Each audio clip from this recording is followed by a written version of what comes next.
আগামী আজকে হইতেই আমাদের চাতুর্মাস্য ব্রত আরম্ভ। আজকে যেহেতু শয়ন একাদশী, আজকে থেকেই চাতুর্মাস্য ব্রত আরম্ভ হয়ে গেল। চাতুর্মাস্য ব্রতটি কিভাবে পালন করলে কতটা লাভ হইবে, কে কি কি পালন করলে কি ফল লাভ করতে পারবেন, এই বিষয়েও হরিভক্তি বিলাসে বিস্তারিত ভাবে বর্ণন করে গিয়েছেন। একাদশান তো গৃহ্ণয়াৎ সংক্রান্তি কর্কটস্যতু আষাঢ়ং বা নরো ভুক্তা চাতুর্মাস্যোদিতং ব্রতম। তাহলে দেখা গেল যে এই চাতুর্মাস্য সম্পর্কে শাস্ত্রে আমাদেরকে বেশ কয়েকটা সিদ্ধান্তের কথা বর্ণন করে গিয়েছেন। প্রথমে বললেন যে আজকে হলো একাদশী, এই একাদশী থেকে আপনি ব্রত আরম্ভ করতে পারেন। যদি কোনো কারণবশত এই একাদশীতে আপনি ব্রত আরম্ভ করতে না পারেন চাতুর্মাস্য ব্রত, তাহলে আপনি গুরু পূর্ণিমা দিন থেকে ব্রত আরম্ভ করবেন। আর যদি গুরু পূর্ণিমা দিনও আপনি ব্রত আরম্ভ করতে না পারেন, তাহলে আপনাকে সংক্রান্তি, অর্থাৎ এবার 32 মাস পড়েছে আষাঢ় মাস, অর্থাৎ 17 জুলাই বৃহস্পতিবার থেকে আপনাকে ব্রত আরম্ভ করতে হবে। তো অনেকেই, অধিকাংশ লোকে আজকে থেকে ব্রত শুরু করে দিবেন চাতুর্মাস্য ব্রত। আর কেউ বা যারা পারবে না কোনো কারণবশত, পূর্ণিমার থেকে আরম্ভ করবে। আর পূর্ণিমার থেকে যারা পারবে না, তারা সংক্রান্তি থেকে আরম্ভ করতে হইবে। এখন প্রশ্ন হলো, একাদশী থেকে আরম্ভ করলে একাদশী হইতে একাদশী পর্যন্তই, উত্তম একাদশী পর্যন্তই আপনাকে থাকতে হবে। পূর্ণিমা থেকে আরম্ভ করলে কার্তিক রাস পূর্ণিমা পর্যন্তই আপনাকে থাকতে হবে। আর সংক্রান্তি থেকে আরম্ভ করলে একেবারে কার্তিক সংক্রান্তি পর্যন্তই আপনাকে ব্রত পালন করতে হবে। যে যেখান থেকে ব্রত আরম্ভ করবে তার ওই তিথি, ওই তারিখ অনুসারেই ব্রত সমাপ্ত হবে। উভয়কেই চতুর্মাস্য বলা হচ্ছে। এখন আমাদের বৈষ্ণবগণ হরিভক্তি বিলাস অনুসারে দেখা গেল যে না, এই একাদশী থেকে ব্রত আরম্ভ করা শ্রেয়। তাই ভক্তিমান ভক্তিমতী সকলকেই বলা হয়েছে যে শয়ন একাদশী থেকেই আপনারা আরম্ভ করবেন। যদি বিশেষ কারণে ব্রত আরম্ভ করতে না পারেন, তাহলে গুরু পূর্ণিমায় অবশ্যই ধরবেন। যদি এতেও না পারেন, তাহলে সংক্রান্তি থেকে ব্রত আরম্ভ করবেন। যারা এই চাতুর্মাস্য ব্রত করে না, ভগবান তাদেরকে বৈষ্ণব বলেই গ্রহণ করেন না। তারা শুধু খালি মানুষের আকার ধারণ করে আছে। সেই সমস্ত মানুষগণ জীবিত অবস্থায় মৃত সদৃশ্য অপবিত্র, শবহস্ত সদৃশ্য অপবিত্র, তার হাতের দেওয়া দ্রব্য ভগবান গ্রহণ করেন না। এই বিষয়ে আমাদের ভবিষ্য পুরাণ নামে একখানা পুরাণ আছে। সেই পুরাণে বললেন, যো বিনা নিয়মামর্ত ব্রতং বা জপ মে ভবা চাতুর্মাস্য নয়তি মুকং জীবমাপ্নি মৃত হিচ। নিয়ম বা ব্রত অথবা জপ ব্যতীত চাতুর্মাস্য যাপন করিলে জীবিত অবস্থায় তাহাকে মৃত বলিয়া জানিবে। তাহলে এই 4 মাসে যে কোনো একটা নিয়ম আপনাকে পালন করে চলতে হবে। নিয়ম কিন্তু অনেক দিয়েছেন শাস্ত্রে, তবে যে যতটা মানতে পারবে ততটাই তার লাভ। অধিকন্ত ন দুষায়, কেউ যদি বলে আমি 10টা নিয়ম মানবো, তাতেও কোনো ক্ষতি নাই। 20টা নিয়ম মানবো, তাতেও ক্ষতি নাই। 40টা নিয়ম মানবো, তাতেও ক্ষতি নেই। আবার কেউ যদি বলেন আমি একটা নিয়ম মেনে চলো বাবা, আমি এত কিছু নিয়ম মানতে পারবো না, তাতেও হবে। যে যতটা বেশি নিয়ম করতে পারবেন তিনি ততটাই বেশি ফল লাভ করতে পারবেন। পরিশ্রমের উপরই তো ফল তারতম্যতা আছে। তাই বললে নিয়ম বা ব্রত অথবা জপ ব্যতীত চাতুর্মাস্য যাপন করিবেন না। যদি কোনো কিছু না পারেন তাহলে মালা ধরুন, আমি প্রতিদিন 16 মালা জপ করব, বা আমি প্রতিদিন 1 লক্ষ হরিনাম করব, এতেও হবে। কেউ আহারের উপর নিয়ম করতেছে, কেউ ব্রতের উপর নিয়ম করতেছে, আর কেউ সাধন ভজনের উপর নিয়ম করতেছে।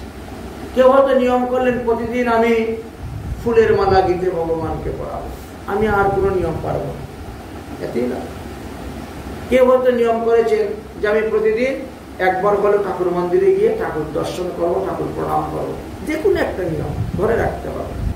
এবার আসুন কোন কোন নিয়ম পালনের দ্বারা আমাদের কি কি লাভ হইবে এই বিষয়ে স্কন্দ পুরাণ নাগরখণ্ডে উল্লেখ করে গিয়েছেন। বিভিন্ন পুরাণ থেকে সুসিদ্ধান্ত এনে এখানে তুলে ধরা হচ্ছে। স্কন্দ পুরাণ নাগরখণ্ডে বললেন, যদি বিশেষ কোনো নিয়ম করতে না পারো তাহলে 4 মাসের জন্য 4টা জিনিস তোমরা বর্জন করে দাও। শ্রাবণে বর্জয়েত শাকম, দধি ভাদ্রে পদেস্ততা, দুগ্ধশ্চ দুগ্ধম আশ্বিন যোগী মাসি, কার্তিকে চ আমিষ ত্যাজ্যে। যারা মৎস্য মাংসাদি গ্রহণ করেন, যারা আমিষ দ্রব্যাদি গ্রহণ করেন, বলছেন তোমরা ওই শ্রাবণ মাসের 1 মাস শাক খাবে না। এবার শ্রাবণ মাসের 1 মাস বলতে যদি আজকে থেকে কেউ ব্রত আরম্ভ করে তাহলে কালকে থেকে তার শাক খাওয়া নিষিদ্ধ। যদি পূর্ণিমার থেকে আরম্ভ করে তো এই 3-4 দিন শাক খেতে পারবে, পূর্ণিমার থেকে তো শাক খাওয়া হবে। আর যদি বলে সংক্রান্তি থেকে আমি আরম্ভ করবো, তাহলে বেশ কিছুদিনই পেয়ে যাচ্ছে শাক, ভালো করে শাক খেয়ে নেই, তারপরে কিন্তু 1 মাস শাক খাওয়া যাবে না। কারণ দেখুন এই যে এখানে লেখা আছে শ্রাবণে শাক বর্জিত। এখন শ্রাবণ 3 ভাবে আমাদের আরম্ভ হচ্ছে। এক হলো একাদশীর থেকে 1 শ্রাবণ আরম্ভ হচ্ছে, আর 1 শ্রাবণ পূর্ণিমার থেকে আরম্ভ হচ্ছে, আর 1 শ্রাবণ সংক্রান্তি থেকে আরম্ভ হচ্ছে। এখন যে যেটা মানবে সেটাই হবে। তাই শ্রাবণে শাক বর্জয়েত, কোন প্রকার শাক খাবেন না, সমস্ত প্রকার শাক বাদ দিয়ে দেবেন। ভাদ্রে দধি, ভাদ্র মাসের 1 মাস দই খাবেন না, দিনের বেলাও না, রাত্রিবেলাও না, কখনোই না, সম্পূর্ণভাবে দধি বর্জন। দুধ খান, পনির খান, চানা খান, তাতে অসুবিধা, কিন্তু দই খাওয়া যাবে না। আশ্বিন মাসের 1 মাস দুগ্ধ বর্জন, দুধ খেতে পারবেন না। আর কার্তিক মাসের 1 মাস যদি কেউ আমিষ বর্জন করে তথাপিও তার চাতুর্মাস্য ব্রত হয়ে গেল। একই নিয়মে দেখেন চাতুর্মাস্য ব্রত হয়ে গেল। দেবর্ষি নারদ এই চাতুর্মাস্য ব্রত করেছিলেন, দেবর্ষি নারদের জীবনীতে আছে। জয় রাধে। চাতুর্মাস্য ব্রত। তাহলে স্কন্দ পুরাণ নাগরখণ্ডে ব্রহ্মা নারদ সংবাদেতে লেখা আছে যে শ্রীহরি শয়ন হইলে পর, অর্থাৎ চাতুর্মাস্য আরম্ভ হইলে পর, চাতুর্মাস্যের মধ্যে আপনারা শিম খেতে পারবেন না।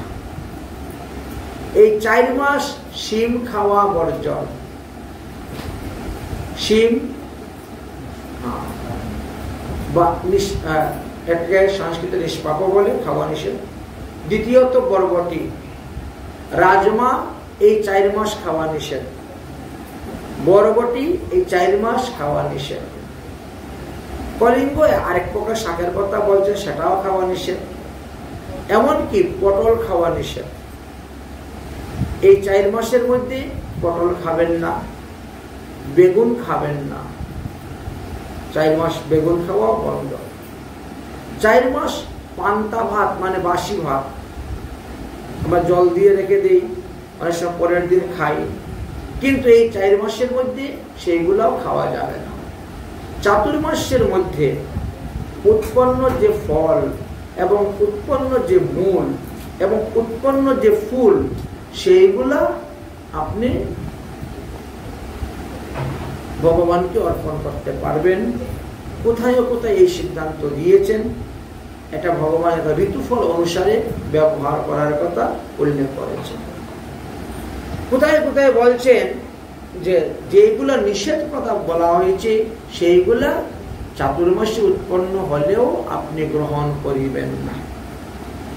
অতঃপর বললেন যে যত বেশি ত্যাগ করতে পারবেন তার ততই লাভ, কারণ শাস্ত্র বলছে ত্যাগাৎ শান্তি নিরন্তর।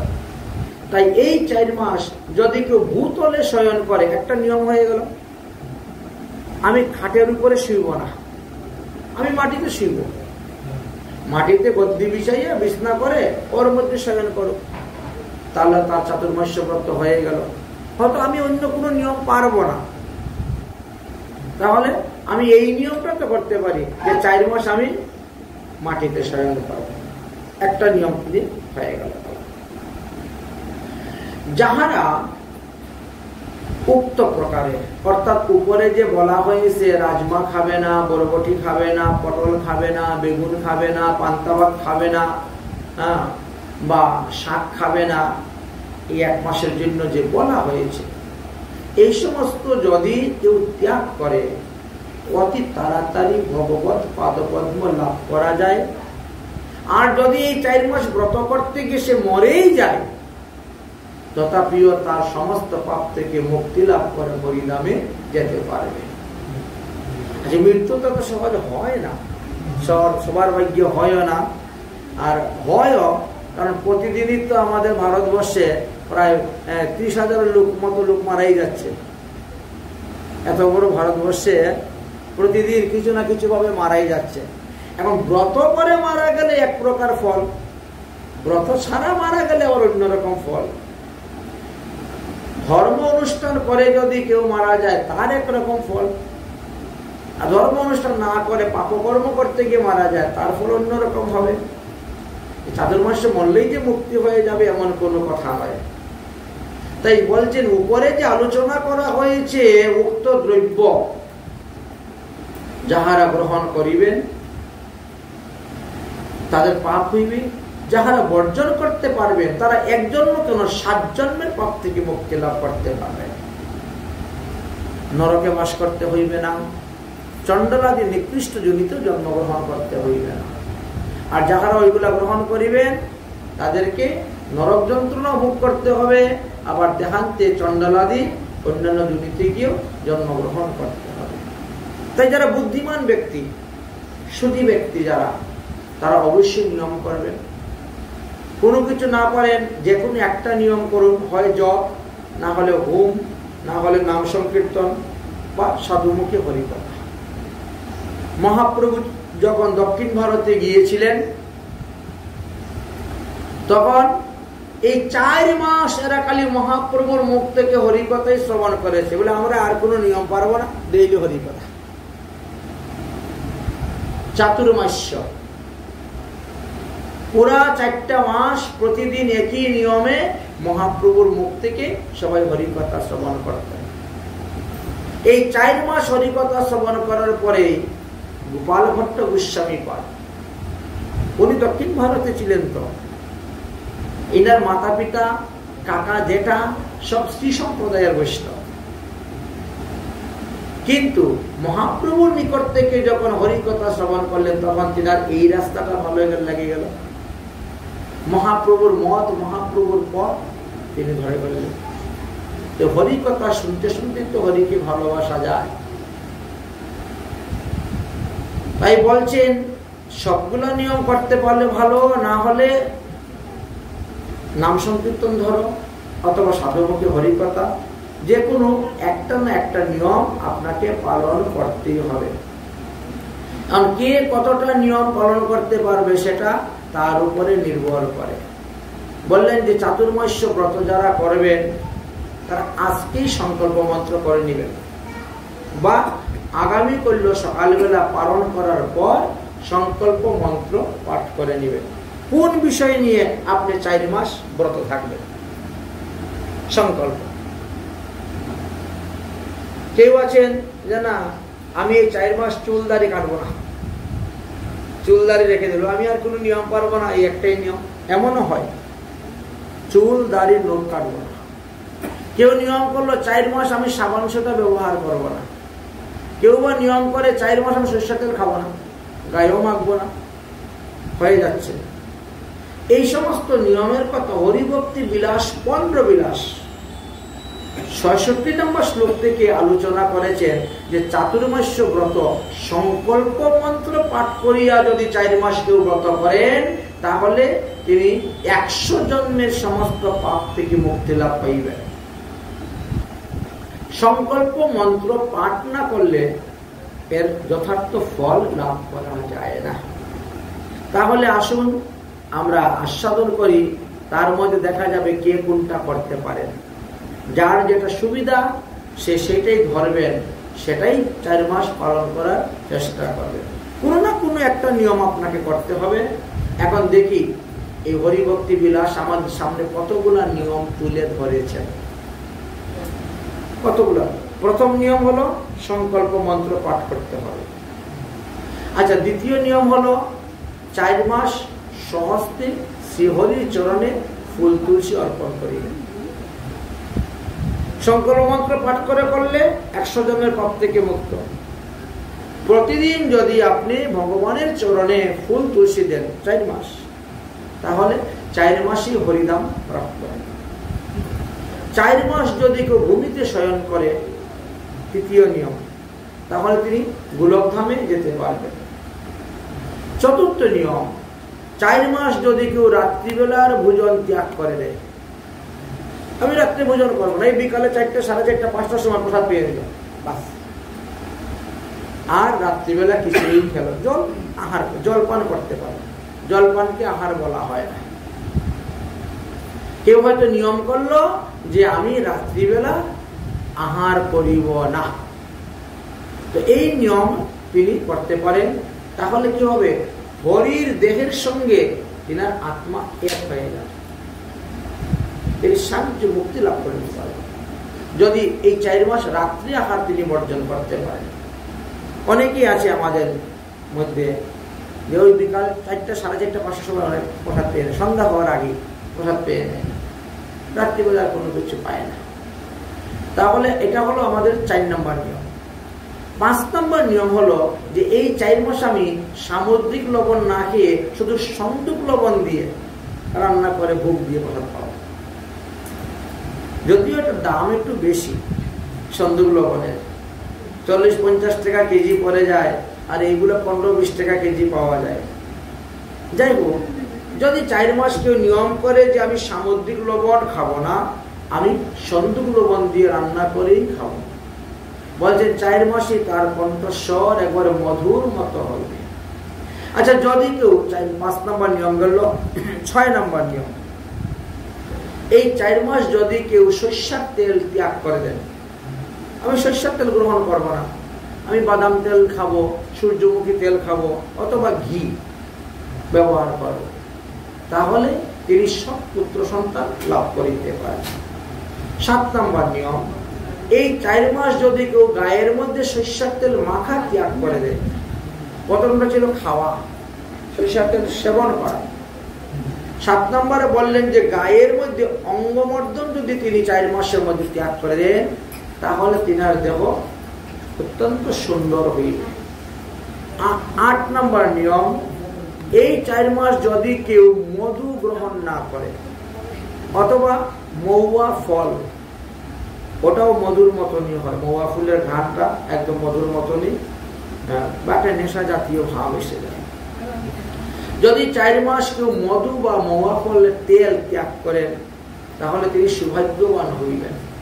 9 নম্বর নিয়ম হলো এই 4 মাস ফুলসজ্জা ত্যাগ করিবেন, অর্থাৎ স্ত্রী সম্ভোগ যদি কেউ ত্যাগ করেন, তাহলে তিনি সুরপুরে বাস করিবে এবং বিদ্যাধর দেহ লাভ করিয়া বিদ্যাধর গণের সঙ্গে অবস্থান করিতে পারিবে। 10 নম্বর নিয়ম, এই 4 মাস যদি কেউ যোগ শিক্ষায় রত হন, তাহলে তিনি কোনো না কোনো ব্রহ্মাণ্ডের ব্রহ্মা হইতে পারবেন, ব্রহ্মপদ লাভ করতে পারবেন।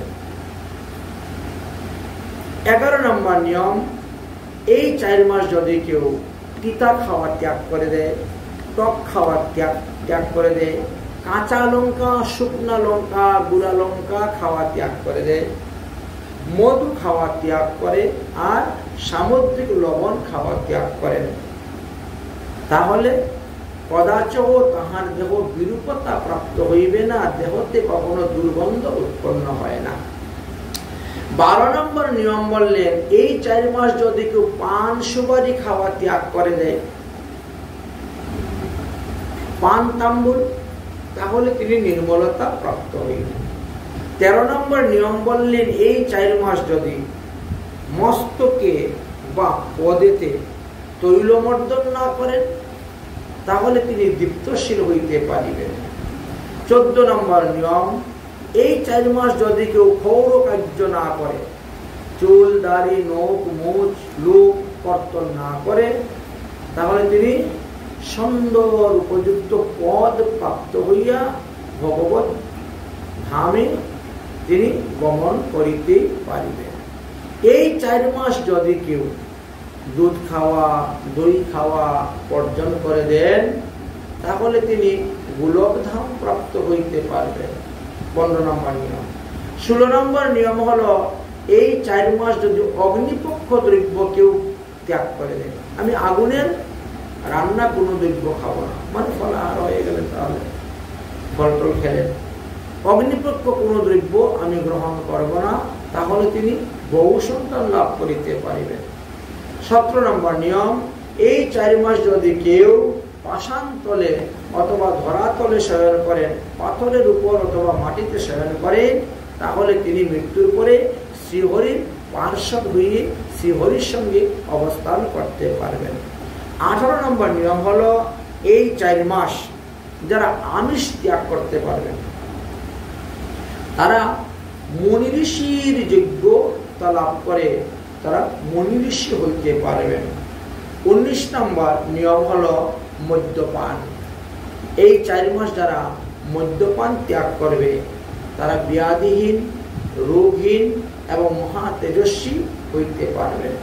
20 নম্বর নিয়ম, এই চাতুর্মাস্যের একদিন অন্তর অন্তর যদি কেউ ভোজন করে, আজকে খেলাম আগামীকাল বন্ধ, আবার পরশু দিন, একদিন অন্তর অন্তর ভোজনের নিয়ম যদি কেউ করে থাকেন, তাহলে তিনি ব্রহ্মধামে গমন করবেন এবং তিনি ব্রহ্মার পদ লাভ করে ব্রহ্ম আসনে বসবেন এবং তিনি নিজেই ব্রহ্মার কার্য পরিচালনা করবেন। 21 নম্বর নিয়ম, নখ এবং লোম যারা এই 4 মাস কাটবে না, অহোরাত্র তারা গঙ্গা স্নান করলে যেই ফল, সেই ফল তারা লাভ করতে পারবে। 22 নম্বর নিয়ম, এই 4 মাস যারা মৌন ব্রত অবলম্বন করিয়া মৌন থাকিবেন, তাদেরকে এই 4 মাসে বাক্য সিদ্ধি তাদের হয়ে যাইবে, অর্থাৎ যাকে যাহা বলিবে তাহাই ফলিবে, অভিশাপ দেও আর আশীর্বাদ দেও, যেটাই দেও সেটাই কাজ হয়ে যাবে এই 4 মাস মৌন ব্রতের দ্বারা। 23 নম্বর নিয়ম হলো, এই 4 মাস মাটিতে বা মৃৎ পাত্রে ভোজন করিলে ধরার অধিপতি প্রাপ্ত হইবেন। মাটির পাত্রে মাটির থালে যদি কেউ ভোজন করেন এবং মাটিতেই প্রশাসনে বসে যদি কেউ ভোজন করেন, তাহলে এই 4 মাসে তিনি ধরাপতি প্রাপ্ত হইতে পারবেন, পৃথিবীর অধিপতি হওয়ার মতন শক্তি তিনি লাভ করতে পারবেন। 24 নম্বর নিয়ম, এই 4 মাস সংখ্যাপূরক হরিনাম যে করবে, একই নিয়মে প্রতিদিন চলবে, তাহলে অন্যান্য সময় হইতে শতগুণ বেশি জপের ফল লাভ করতে পারবেন। 25 নম্বর নিয়ম, এই 4 মাস হরিকে যারা প্রণাম করবেন কায় মনোবাক্যে শ্রদ্ধার সহিত, ভক্তির সহিত, প্রেমের সহিত, তাহলে গোদানজ ফলম প্রাপ্তে, গরুদান করলে যেই ফল পাওয়া যায় সেই ফল তিনি লাভ করিতে পারবেন। 26 নম্বর নিয়ম হলো, এই 4 মাস হরি চরণ স্পর্শ করিয়া কৃতকৃত্য হওয়া যাইবে। প্রতিদিন ভগবানের চরণকে স্পর্শ করিবেন, প্রণাম করিবেন। 27 নম্বর নিয়ম হলো, এই 4 মাস হরি মন্দির যদি কেউ ঝাড়ু দেয়, হরি মন্দির ঝাড়ু পোছা দেয়, তাহলে তিনিও রাজপথ লাভ করতে পারবেন। 28 নম্বর নিয়ম হলো, এই 4 মাস স্তূপ পাঠ করিতে করিতে পরিক্রমা করিলে হংসযানে আরোহণ পূর্বক হরি মন্দিরেই আপনি দেহান্তে গমন করিবেন। ভগবানের অনেক স্তুতি স্তুপাবলী আছে, সেইগুলা পাঠ করে করে পরিক্রমা, প্রতিদিন মন্দির পরিক্রমা, শ্রী বিগ্রহ পরিক্রমা বা তুলসী পরিক্রমা কথা বললেন।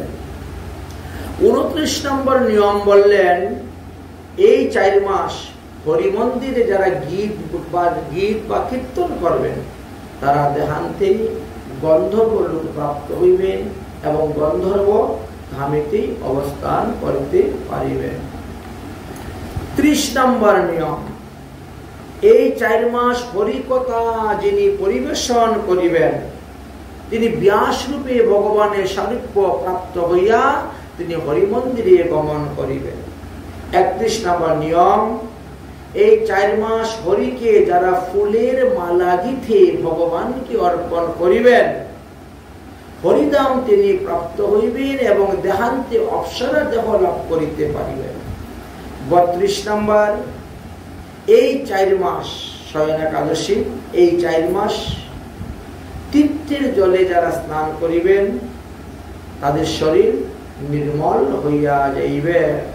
33 নম্বর নিয়ম বললেন যে এই 4 মাস পঞ্চগব্য সেবন করিলে, ভগবানকে পঞ্চগব্য দিয়ে স্নান করাইবেন, দুধ দই ঘি মধু শর্করা দিয়ে স্নান করাইয়া সেই চরণামৃত যদি আপনি পান করেন, তাহলে চন্দ্রায়ন ব্রত আর আপনাকে করতে হবে না। চন্দ্রায়ন ব্রত ছাড়াই আপনি সমস্ত পাপ থেকে মুক্ত হয়ে যাবেন। এই 4 মাস একা যদি কেউ এক কুটিরে বাস করেন,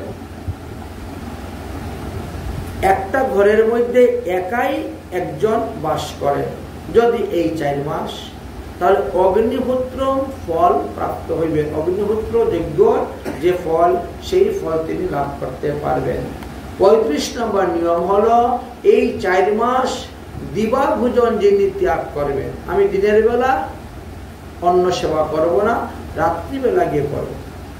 দিনের বেলার ভোজন ত্যাগ করে তিনি যদি রাত্রিবেলা নিয়ে যান, তাহলে কোটি কোটি তীর্থযাত্রার যে ফল, সেই ফল তিনি লাভ করতে পারবেন। এই 4 মাস যারা অযাচিত ভাবে দ্রব্য আহার জন্য, অযাচিত ভাবে দ্রব্য আহারের ব্রত করিয়া থাকেন, যে আমি কারোর কাছে কোনো খাবার চাইব না, অযাচিত ভাবে যখন যাহা খাবার আমার কাছে আসবে সেই আহার করে আমি এই 4 মাস জীবিত থাকবো। এর দ্বারা কি হয়, বাপি পুকুর বা কূপ দান করিলে যে পুণ্যফল লাভ করা যায়, সেই পুণ্যফল তিনি লাভ করিতে পারিবেন। এই 4 মাস প্রতিদিন দিবসের 6 ভাগে আহার করিলে সমস্ত পাপ থেকে মুক্ত হয়ে সেই ব্যক্তি স্বর্গে যেতে পারে এবং স্বর্গ থেকে তার আর চ্যুত হয় না। তো দিবসের 6 ভাগ, আমাদের একটা দিনকে 6টা ভাগ করতে হবে, করে তারপরে শেষ ভাগে অর্থাৎ বিকাল 4টার দিকে মনে করেন এরকম ভাবে সময়ে ভোজন করবেন, তাহলে তিনি স্বর্গ থেকে চ্যুত হবে না। 38 নম্বর নিয়ম বললেন, এই 4 মাস প্রতিদিন সূর্য উদয়ের আগে যদি কেউ স্নান করতে পারে, শতগঙ্গা স্নানের ফল লাভ করতে পারবেন এবং তিনাকে দেহান্তে আর নরকে যেতে হবে না। ভোরবেলা স্নান করা নিয়ম করলেই হয়ে গেল, সকালবেলা। 39 নম্বর নিয়ম হলো, এই 4 মাস পাত্রে আহার করিলে, একই পাত্রে, এই 4 মাস একই পাত্রের মধ্যে আপনি আহার করবেন, তাহলে কুরুক্ষেত্রে বাস এবং কুরুক্ষেত্রে স্নান করার যেই ফল, সেই ফল লাভ করিতে পারিবে। এই 4 মাস প্রতিদিন যদি কেউ পাষাণ তলে আহার করে, মানে পাথরের থালা, যদি পাথরের থালাতে এই 4 মাস কেউ আহার করেন, তাহলে প্রয়াগে স্নান, প্রয়াগে বাস, ত্রিবেণী সঙ্গমে স্নান, যেই ফল সেই ফল তিনি প্রতিদিন লাভ করিতে পারবেন। 41 নম্বর নিয়ম হলো এই 4 মাস প্রতিদিন জামোদ্দয় জলবর্জন। জামোদ্দয় যদি জলবর্জন করে থাকেন তাহলে বিভিন্ন রোগের আক্রমণ থেকে তিনি রক্ষা পাইবেন। এখন জামোদ্দয় বলতে 1.5 ঘন্টা, 1.5 ঘন্টা সময়, না আরো বেশি হবে। জাম, অষ্টজাম 3 ঘন্টা, 4.5 ঘন্টা, 4.5 ঘন্টা, 4.5 ঘন্টা সময় সকালে। সূর্য উদয় মনে করেন সকালে 6টায় হয়েছে, সূর্য উদয় যদি 6টার সময় হয় তাহলে 10টা, 10:30 পর্যন্ত আপনি যদি 10:30 পর্যন্ত জল পর্যন্ত ত্যাগ করে থাকেন এবং এই নিয়মে যদি 4 মাস আপনি নিয়ম করতে পারেন তাহলে বহু রোগের আক্রান্ত থেকে আপনি মুক্তি লাভ করতে পারছেন। এবার বললেন 42 নম্বর নিয়ম, ভক্তদের মধ্যে যিনি নানা প্রকার ব্রতের নিয়ম করিবেন তিনি দেহান্তি হরিমন্দির গমন করিতে পারিবেন। তাহলে এখানে আমরা 42টা নিয়মের কথা পেলাম। এইভাবে চাতুর্মাস্য ব্রত অর্থাৎ সমাপ্ত উত্থান একাদশী পর্যন্ত যিনি শ্রী হরিকে শয়ন হইতে উত্থাপন করিবেন, তখন ইক্ষুদণ্ড, হরির সামনে ইক্ষুদণ্ড রাখবেন এবং ইক্ষুদণ্ডের নিচে ভগবানকে বসাইয়া আপনারা পূজা করিবেন, আরতি করিবেন, সেই ইক্ষুদণ্ড সেবন করিবেন, তাহাতে হরির কৃপা লাভ করিবেন এবং বিকালবেলা হরিকে রথের মধ্যে বসাইয়া রথে হরিকে পরিক্রমা করাইবেন। এই জন্য উত্থান একাদশী দিবসেও একটি রথযাত্রা হইয়া থাকে। যেভাবে আষাঢ় মাসের রথযাত্রা হলো জগন্নাথের, ঠিক তেমনি ভাবে উত্থান একাদশীতেও একটি রথযাত্রা হইয়া থাকে।